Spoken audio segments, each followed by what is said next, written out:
Como Esparta e Macedônia, criaram soldados invencíveis, o nascimento de guerreiros. Imagine um mundo onde a guerra não era apenas uma possibilidade, era uma certeza. Um mundo onde cada amanhecer podia ser o último, onde o ferro cantava mais alto do que qualquer palavra, e onde o destino de civilizações inteiras era decidido não por riqueza, não por território, mas pela força, pela disciplina e pela vontade inabalável de homens forjados no fogo da adversidade. É nesse mundo que duas civilizações se ergueram acima de todas as outras, não porque tinham os maiores exércitos, não porque tinham as armas mais sofisticadas, mas porque descobriram um segredo que poucos ousaram compreender: um guerreiro não nasce, ele é construído. Esparta. O simples nome já carrega o peso de séculos. Localizada no coração do Peloponeso, essa cidade-estado grega não tinha monumentos grandiosos, não tinha templos cobertos de ouro, não tinha artistas famosos ou filósofos que enchiam as praças com debates. O que Esparta tinha era algo muito mais poderoso, um sistema de criação humana como o mundo jamais havia visto. E esse sistema tinha um nome que até hoje provoca arrepios: o ágoge. O ágoge começava antes mesmo de a criança dar o primeiro passo. Logo após o nascimento, cada bebê espartano era levado diante de um conselho de anciãos, os éforos, que examinavam o recém-nascido com olhos frios e calculistas. Não havia espaço para sentimentalismo. Se a criança parecia fraca, doentia ou com alguma deficiência visível, ela era levada ao Monte Apotetai e abandonada. Brutal, sim. Mas dentro da lógica espartana, absolutamente necessário. Esparta não podia se dar ao luxo de alimentar fraqueza. Cada cidadão precisava ser um pilar, não um fardo.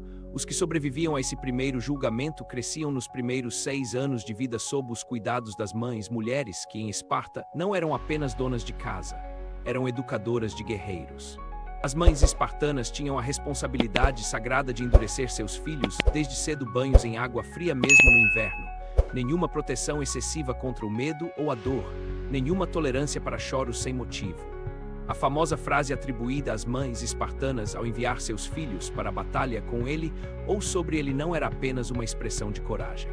Era a filosofia central de toda uma cultura. Aos 7 anos tudo mudava.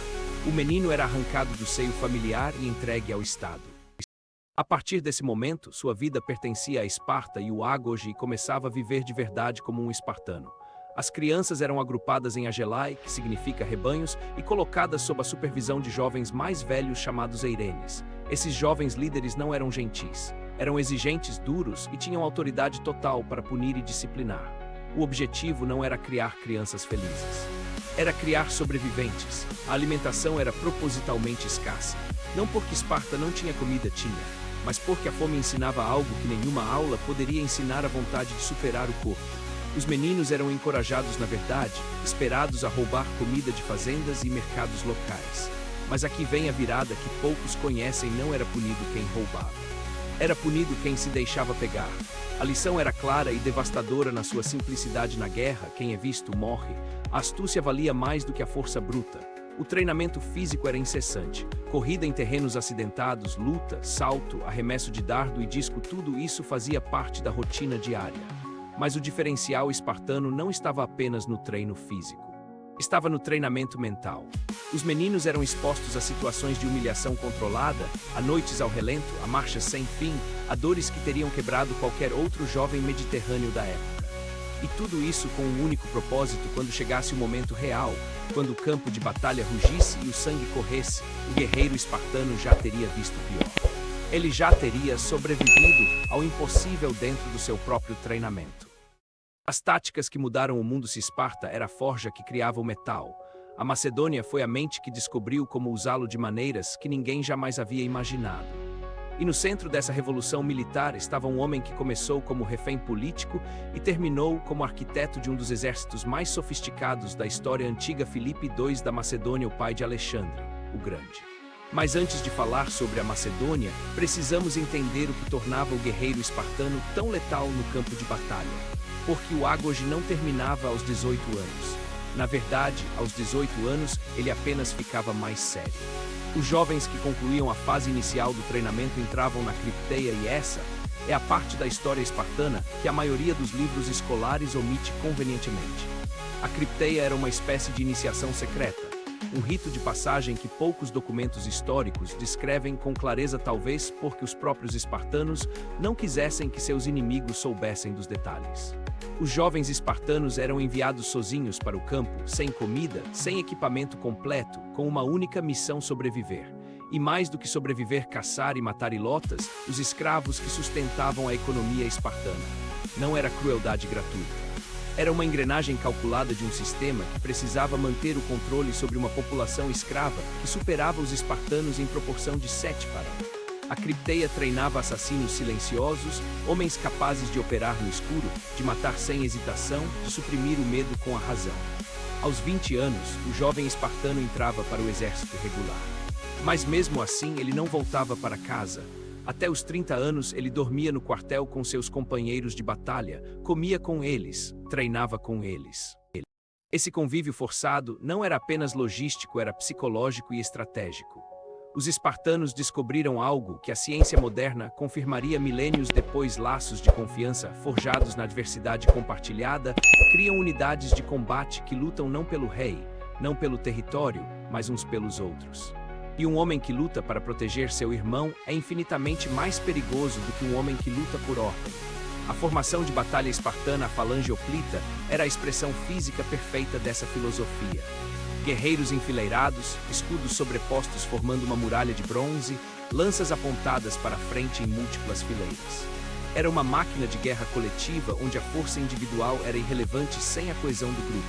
Se um homem recuava, abria uma brecha. Se uma brecha abria, a falange morria. Portanto, recuar não era apenas covardia, era traição. Era matar seu irmão. Essa pressão psicológica mantinha a linha mesmo diante do terror mais absoluto. Agora vamos cruzar o norte da Grécia e entrar na Macedônia, um reino que durante séculos foi visto pelos gregos do sul como um lugar de bárbaros semicivilizados. Até que Filipe II chegou ao poder em 359 a.C. e decidiu que era hora de reescrever as regras do jogo. Filipe tinha passado parte da adolescência como refém em Tebas e, em vez de desperdiçar esse tempo, ele estudou, observou. Absorveu tudo que havia de mais avançado na arte militar grega, especialmente as táticas do general tebano Epaminondas, que havia quebrado a invencibilidade espartana na Batalha de Leuctra. E quando voltou para a Macedônia, Filipe trouxe consigo algo mais valioso do que ouro: conhecimento transformado em inovação. A primeira revolução de Filipe foi a sarissa, uma lança de aproximadamente 6 metros de comprimento, quase o dobro da lança hoplita tradicional. À primeira vista, parece um detalhe técnico menor, mas as implicações táticas eram enormes. Com sarissas nas mãos de soldados treinados para lutar em formação cerrada, a falange macedônica projetava uma floresta de pontas de metal que nenhuma cavalaria ou infantaria convencional conseguia penetrar. Os homens nas fileiras traseiras não ficavam ociosos, esperando os da frente morrer. Suas sarissas passavam por cima das fileiras da frente, criando múltiplas camadas de ameaça simultânea. Mas Filipe entendeu algo que poucos comandantes da antiguidade compreenderam com tanta clareza: nenhuma tática é invencível sozinha. A falange macedônica era devastadora na frente, mas vulnerável nos flancos e na retaguarda. Então Filipe criou aquilo que os estudiosos militares chamam de exército combinado: infantaria pesada no centro, cavalaria de elite nos flancos, infantaria leve e arqueiros para cobertura e mobilidade. Cada parte do exército era projetada para ser o complemento perfeito das outras. Era uma orquestra letal, onde cada instrumento tinha seu momento e seu papel. O legado eterno dos invencíveis, Alexandre herdou o exército do pai, e o que ele fez com essa herança mudou o mundo para sempre. Mas o que muitos não sabem é que Alexandre não era apenas um conquistador impulsivo movido pela glória. Ele era um estudante da guerra com uma intensidade que beirava a obsessão. Seu professor era Aristóteles. Alexandre cresceu consumindo não apenas táticas militares, mas filosofia, medicina, geometria.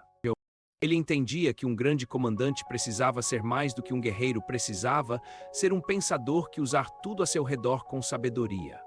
E foi exatamente essa combinação, o corpo, forjado pela tradição espartana e macedônica, a mente afiada pela filosofia grega, que produziu as campanhas militares mais impressionantes que a humanidade já registrou. Em 12 anos, Alexandre conquistou um território que se estendia da Grécia até o noroeste da Índia, mais de 5 milhões de quilômetros quadrados, sem jamais perder uma batalha em campo aberto. Nunca uma derrota. A Batalha de Gaugamela, em 331 AC, é talvez o exemplo mais brilhante do legado tático que Esparta e Macedônia construíram juntas. Alexandre enfrentava o Império Persa de Dário III, um exército que, segundo as estimativas mais conservadoras, superava o macedônico em proporção de 3 para 1 e possivelmente muito mais. Os persas tinham elefantes de guerra, carros com foices nas rodas, cavalaria numerosa, e Alexandre tinha disciplina, inovação e a coragem de executar um plano que só funciona se todos confiam absolutamente uns nos outros.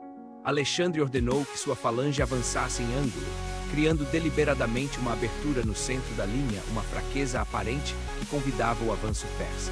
Quando Dário mordeu a isca e lançou sua cavalaria para explorar a brecha, Alexandre respondeu com sua companheiros, a cavalaria de elite macedônica, num ataque em cunha direto para onde Dário estava posicionado.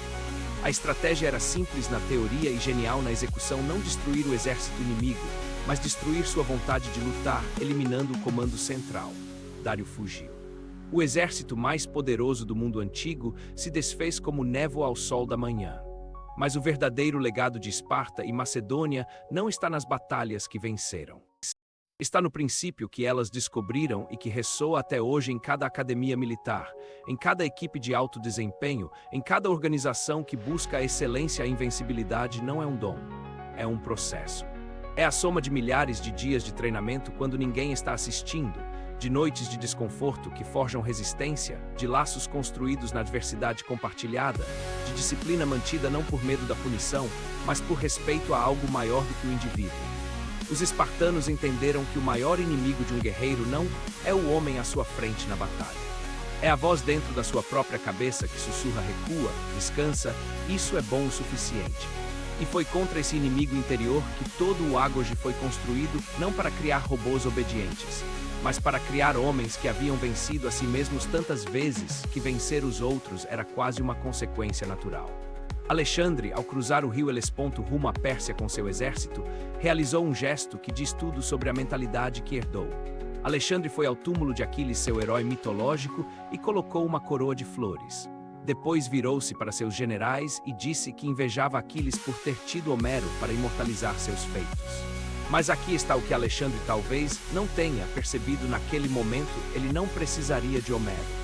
Seus feitos falariam por si mesmos por mais de 2000 anos e ainda falam. Então, da próxima vez que você sentir que o caminho é longo demais, que o treino é pesado demais, que os obstáculos são grandes demais, lembre-se de um menino de 7 anos sendo arrancado dos braços de sua mãe numa manhã fria do Peloponeso, entregue ao mundo de ferro e pedra, sem saber se sobreviveria ao próximo inverno. Lembre-se de que ele não apenas sobreviveu. Ele se tornou a coisa mais temida do mundo antigo. A invencibilidade sempre começa no mesmo lugar dentro de você. E o único treinamento que realmente importa é o que você faz quando tem toda a razão do mundo para parar e escolhe continuar.